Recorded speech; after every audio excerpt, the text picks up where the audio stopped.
ever sliding sideways to stare at the 3-inch jagged scar starting at the corner of his eye and slicing down his cheek.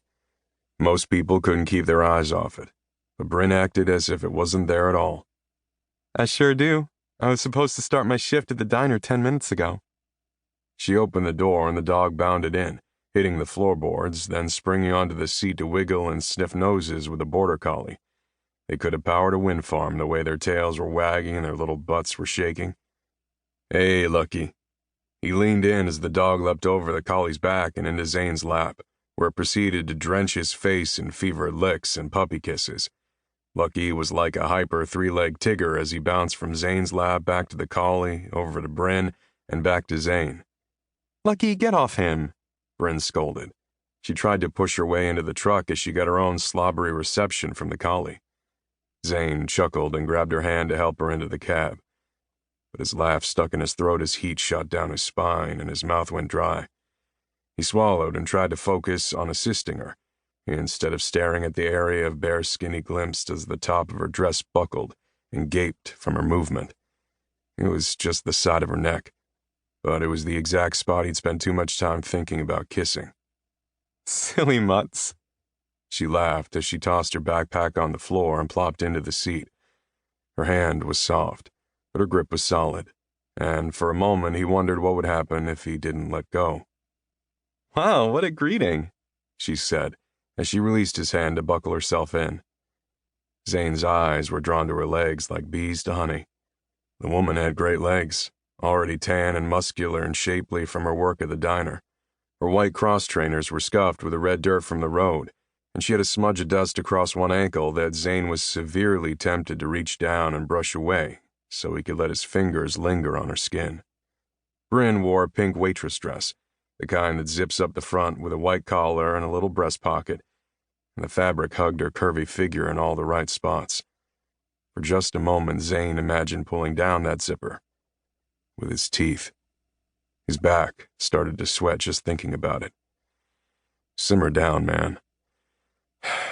He took a deep breath, utilizing the stress-reducing exercise he'd learned in the military, and tried to think of something witty to say.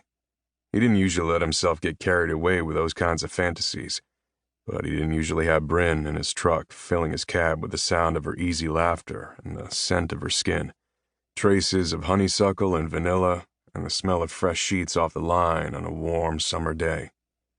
That dog is serious about kissing. I haven't had that much action in months. He winked, then laughed with her, pulling his hand back to ruffle Lucky's ears as the dog settled into the seat next to the collie. He tried to play it off like a joke, to settle his pounding heart, when what he really wanted to do was pull her into his lap and kiss her face and throat the way Lucky had done to him. Well, not exactly the same way. Bryn snorted and scratched the ears of the collie, who was softly whining as she pressed into Bryn's shoulder. He's just happy to see you. It's been a while, you know. Yeah, I know. It had, in fact, been months since he'd seen her. Well, Lucky has noticed you haven't been around much. She dropped her gaze and her voice as she focused on petting the dog. We both have. Both? Are you saying you miss me? I didn't say missed. I said I noticed. His shoulders slumped. Of course she hadn't missed him. She playfully nudged his elbow and he felt the heat of her skin against his arm. Of course I missed you. You all but disappeared after the great Christmas pie bake-off in December. He chuckled as he shook his head. I still can't believe we made 15 pies in 4 hours.